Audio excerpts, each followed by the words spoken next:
Moi bo día de novo. Continuamos ca segunda feira de emprendedoras de Compostela. Temos a suerte de que paseando por a Praza de Abastos, neste lugar tan bonito, pois nos atopamos co alcalde de Santiago. Benvido, alcalde.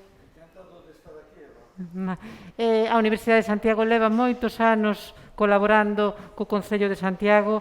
Bueno, de feito, eu xa recordo a etapa en Merca Galicia, alá no Polígono do Tambre, cando se creou Uninova, que traballábamos ali, e xa desde o primeiro momento entendemos que tiñamos que darlle á nosa comunidade universitaria un lugar para que emprenderan. Seguimos con esa mentalidade de emprendemento, de innovación local, e de que a universidade está co Concello e o Concello na universidade e temos que traballar conxuntamente. Daquela incubadora plantexouse para o emprendemento de base científico-tecnolóxica, pero ao fin e ao cabo é o emprendemento das persoas, dos nosos universitarios e universitarias, bueno, pois que tiñan esa vocación empresarial, que se formaran nas aulas ou nos grupos de investigación e que querían crear unha empresa co que realmente sabían facer, ca innovación, ca tecnoloxía.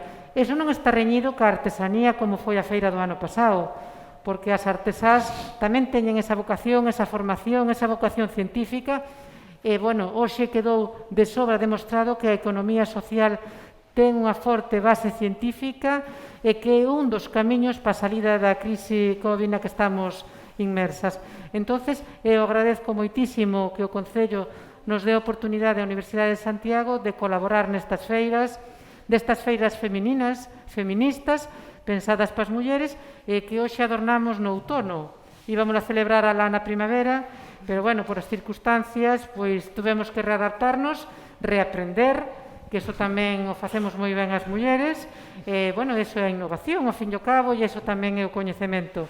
Gracias, alcalde. Doulle a palabra para que nos diga a súa opinión da feira, e moi agradecidas por contar coa universidade para facer este traballo conxunto.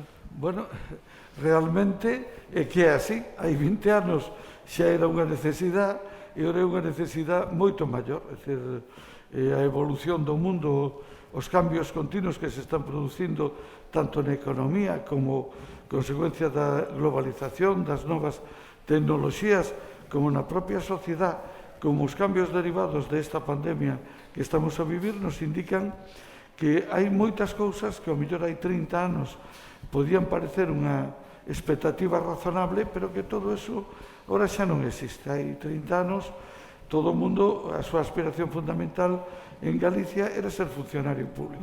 Bueno, é unha aspiración moi noble, pero hoxe inviable.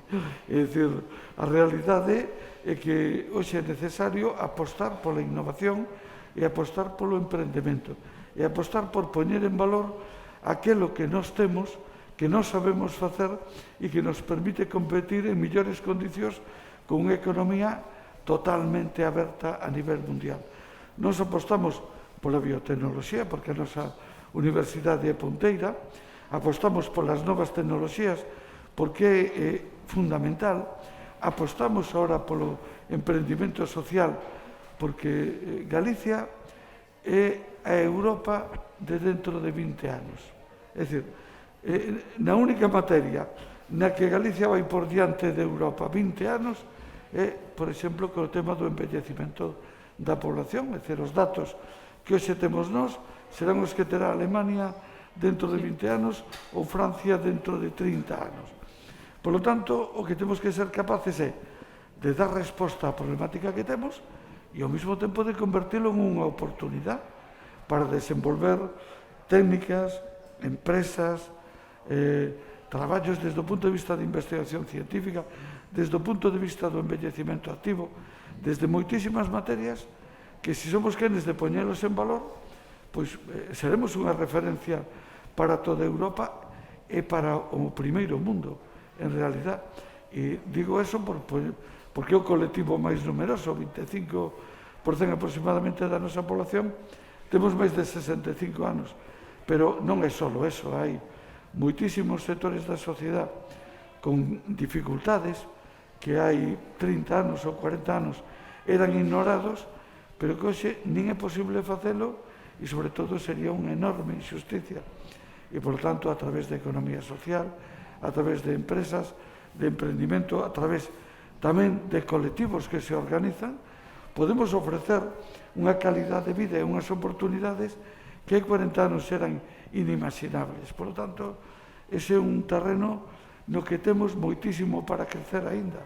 Aínda queda moito camiño por percorrer, por eso me parece moi acaído a aposta pola economía social. Moi ben, alcalde. Despois se falou na primeira mesa, verdad, Carme? Sí.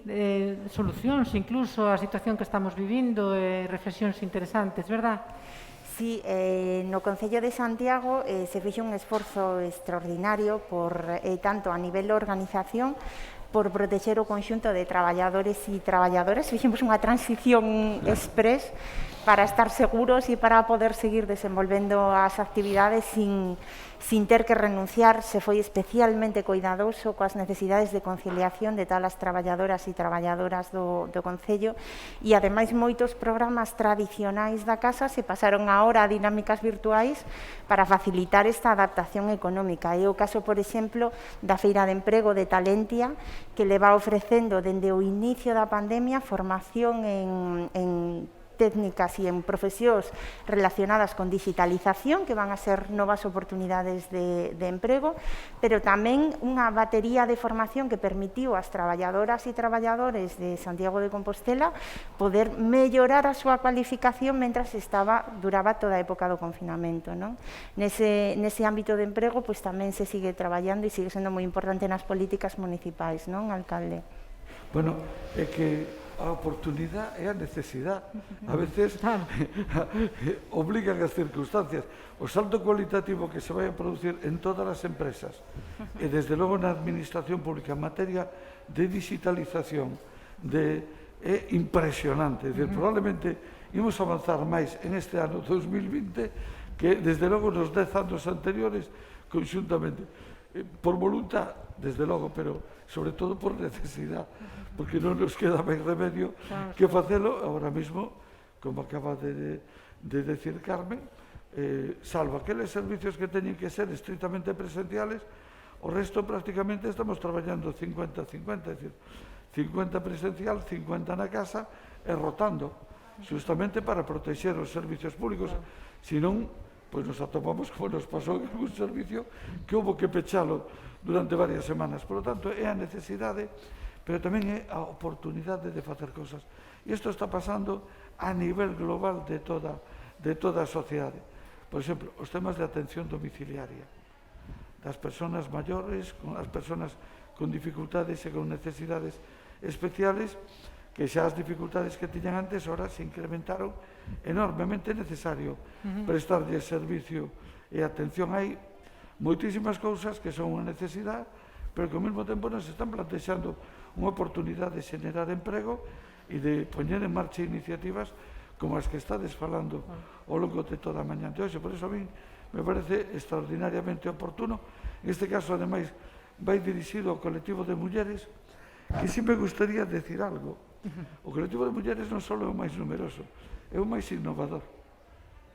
Pode parecer curioso, pero é verdad, é o máis innovador. Se está vendo en todas partes, tanto no terceiro mundo como no primeiro mundo, como a muller está cambiando a súa actitude, está asumindo un protagonismo especial e o está facendo con unha decisión e con unha apertura de miras extraordinaria. Eu, sinceramente, estou convencido, porque en todos estes procesos o que interesa é ver a fotografía final.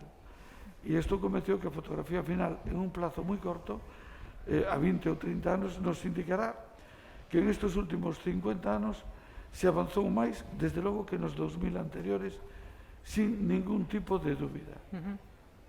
As mulleres temos maior resistencia á frustración, e son unha das características que nos acompañan ante a actividade emprendedora, por exemplo, e iso que parecía un defecto, pois agora pode convertirse nunha virtude por a educación que levamos recibido de tantos anos. Entonces creo que sí, que a forma que as mulleres nos plantexamos ante o emprendemento agora vese como unha oportunidade.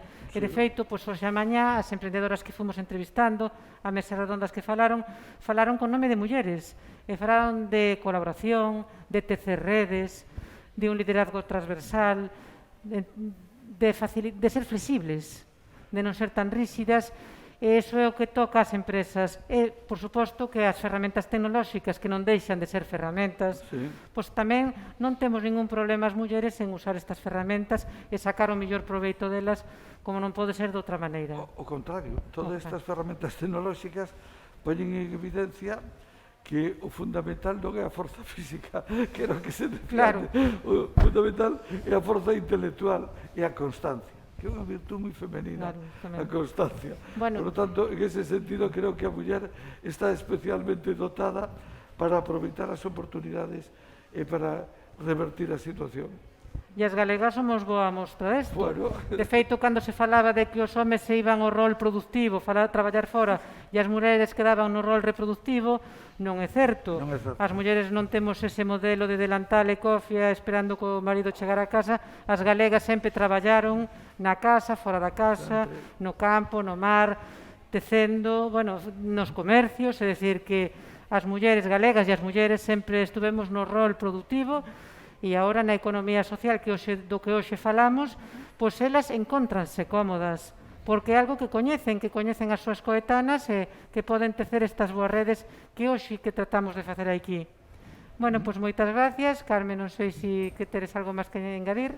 Nada, simplemente agora vamos a seguir, alcalde, contando os expositores e expositoras que temos aquí, e vamos a ter a sorte máis de seguir falando de programas municipais, como por exemplo os servicios de consultoría que o Concello foi pondo en marcha de xeito telemático para as empresas afectadas pola crise e que contan con unha liña de traballo específica para as empresas de economía social, que esperamos que sexa útil. Pareceme fantástico, moito ánimo e o gallá o ano que ven, sin renunciar ás tecnoloxías, Sí. pois a ser xa de unha forma máis presencial, porque tamén a presencia tamén ten unha parte importante que é o que permite a Claro. interrelación humana, que é sempre moi positiva.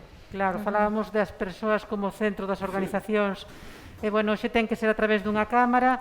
O importante tamén é que sexa, pero si nós tamén preferimos que po ano que ven podamos estar xuntos e compartir o espazo en persona.